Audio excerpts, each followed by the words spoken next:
To advance in your career, like some of the skills that it takes, like you have to be conscientious, you have to be assertive, you have to be disagreeable, you have to be domineering, you have to be able to command a presence. Those skills don't translate well in relationship when women have them. Okay.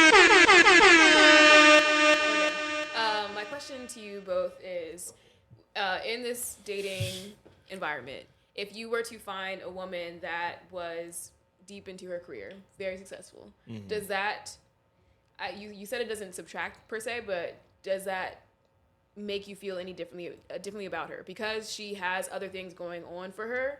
Are you then intimidated, or do you feel like there's nothing that you can add to that relationship? If she's making around what you're making, and I don't know what either of you make, but if she is a high earning woman, does that scare y'all? That's an amazing question. Yep. I mean, I can start off with it. Go Like, for it. Yeah, you know, 'cause, the intimidating word is always a trigger word. You know what I mean? I wouldn't say it's not intimidating necessarily, right? Like,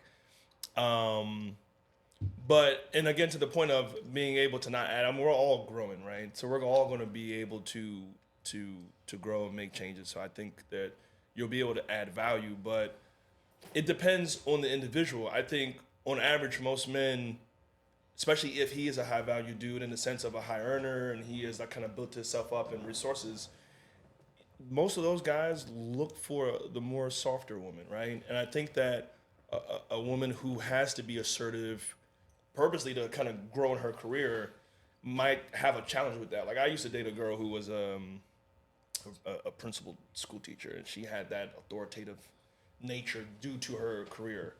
And you kind of get that challenge almost, not even purposely, maybe just subconsciously due to the nature. Like if you're a police officer, that's just your job. You're always intense. So when you come off work, it's hard to separate that from your personal life. I mean, some people do a good job, and most people might have a hard time doing that. So it's like, would she have this? One, is she in the headspace to be able to in a relationship? Because her going into a relationship, she has to understand that I have to understand his needs and be able to meet them, right? So if his needs is for you to cook or nurture or whatever, like you have to understand that you have the free time to date a guy like that. Maybe you might want a guy who has a lot less time, so or more time. Maybe he's attractive, whatever the case may be. But I think that like on average, if you're looking for, I don't think a guy would be intimidated. I think it's just that do you have the ability to meet each other's needs, and I think that like it might be hard if your mindset is towards being career focused. Not saying successful because it's not you could be career focused, you could be a Serena Williams, but then at the same time you're so dedicated in your craft, you might not have the time, right? It's just like a guy who's like an athlete, he's all over the place. Does he have the time to invest in your needs, right? As his girl, vice versa, right? And I think that's what it boils down to. And as a man, if I'm already making that, if I'm dating, I want somebody who can tend to my needs, who can support me, not tend to my needs more so, but who can support me if we're having a family, who can nurture me and the kids and make food. For me, I let my love language is food. So if you can make me some food, like that means the world to me. But if you're working too much, it's hard to meet his needs in that sense. But I would agree with that. I would say I'll take it a step further and say men aren't intimidated by women's money and degrees. I think for a person to make money, for a person to advance in their career to a high level, it takes a certain amount of skills, and those skills typically are skills that women like in men. To advance in your career, like some of the skills that it takes, like you have to be conscientious, you have to be assertive, you have to be disagreeable, you have to be domineering, you have to be able to command a presence. Those skills don't translate well in relationship when women have them. So if you have a woman that's excelling in her career and she has these skills to be assertive and domineering, she's not coming home and being submissive and feminine and elegant. She's coming home probably embarking on the guy because he didn't take the trash out in time or because he didn't clean the dishes in time. And so it just doesn't make for a pleasant relationship from the man's perspective. It's more about the skill set that women acquire to get these degrees and get these high levels of money that makes it unattractive for relationships than it is the money itself. Yeah, I agree. Because if you were like a daycare provider, because you're working with kids, you're just naturally more softer because you have to be. And a lot of times, because most of the time, if you're in a career 40 hours, 50, 60 hours a week, like a lot of that bleeds into your personal life. So then you just naturally become more empathetic and soft and understanding. So in the sense of barking at them, you might just be more graceful. You still might be irritated, but you'll be more graceful about it than you would be like, Jazz nigga, take yeah. Like you go to work and you're a director and you bark on guys all day at work. It's normal. You're not for you coming to just home to your man, especially if you make less than you. You're not coming home being submissive to him. Like it's not happening. You don't tuck your tail in the office with the big boys. You're not tucking it at home. Yeah. So it's more of the traits that women get on the way up that makes it more of an unpleasant situation for a relationship. And I think women have a hard time understanding that because they a lot of times think that attraction is symmetrical in terms of like, oh, well, I like this in a guy should like that as well. And we're not the same. Like men like nurturing, soft women. We want our backs rubbed. We want to be treated, in a soft and nurturing way. That's kind of what we like. Okay. Yeah. I mean, I can respect that answer. I can't disagree with it. I as women, when we are in the workforce and we are competing against other men in the space and other races in the space, we have to gain skills that make us competitive.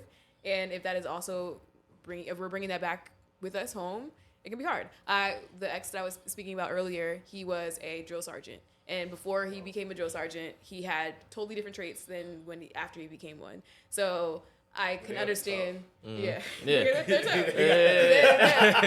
They can be assholes. And like that is actually like they are required to be for the job. So it's something that translated back home. Right. So if you are whatever you're doing on your day-to-day basis, if that is then becoming the norm for you for the majority of your day, and that is hindering the way that you are able to participate in a relationship, and that's like not what men are looking for.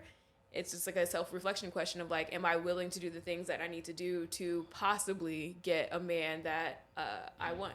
And that's tough. I mean, it's doable. You just got to be first like conscious of it to know that like, hey, because I'm in this, career and I've been doing this career for X amount of years, like those kind of characteristics bleed into my personal life. And if I'm conscious of that, then maybe I can make effort to kind of work against it, right? Like when I'm home, maybe take an hour, maybe 20 minutes decompress, and switch my mindset or something. Whatever, you need to do. That's my thing is like as a woman, if you can make significantly more than a man and decide to still be submissive and to still let him lead, cool. But a lot of women are not good with that proposition. And it doesn't even long term. But I do want to say, I think that something that we have not acknowledged today is not all men are good leaders. Like that is just not for sure not. And it's you all are placing a lot of the responsibility on us to be submissive and to let men lead. But if you are not a leader, I can't allow you to make all the choices and the decisions when you consistently prove to me that you just aren't capable of doing it. I can still love you and like maybe you still want me to like let you be a man, but like if you can't do it, then you can't do it. Oh, I'll be the first one to say not every man deserves submission. I don't believe because you have a penis you deserve submission. Like that's not, you got to earn it. So if you don't exude the qualities of a leader, why do you think people will follow you? Like that doesn't make any sense to me. So I'm not saying like, oh, women should just be submissive to any man. I'm saying if you find a man of quality and he has integrity and character, a lot of times women don't look for integrity and character as the initial onset. Like this is what I'm looking for. It was so sexy how much integrity he has. I never heard that before. So I'm saying if you find that on the onset, okay, now can you kind of be like, I can work with this. It's fair. Agreed. We should be looking for the right things. I mean, those women are probably sitting next to the men who won't say, come over and bring your degree with you. They're probably in the same place. Yeah, I never in my life thought that. But shout out to women and their degrees. I mean, it starts off by one only taking offers on the dates that you are interested in, and then because at the end of the day, you guys have the choice. You get to pick the guy you want to be with, right? Well, most guys on average settle. So when you have the choices, like you think that's true? You think most men settle? Yeah. Really? Men don't get a choice on what they pick. Well, there is a saying. I mean, standardly the statistics are not there working might not be well. a lot of good guys for you to choose, so then you end up settling. But most men don't get a choice. But in the say, in like you guys control mating selection. At least the men at top, they get a choice. I mean, it's like 10% of these guys. That's what I'm it's saying. Like small, it's like, see, it's like when y'all people. talk about men, y'all It's only like see the people. top.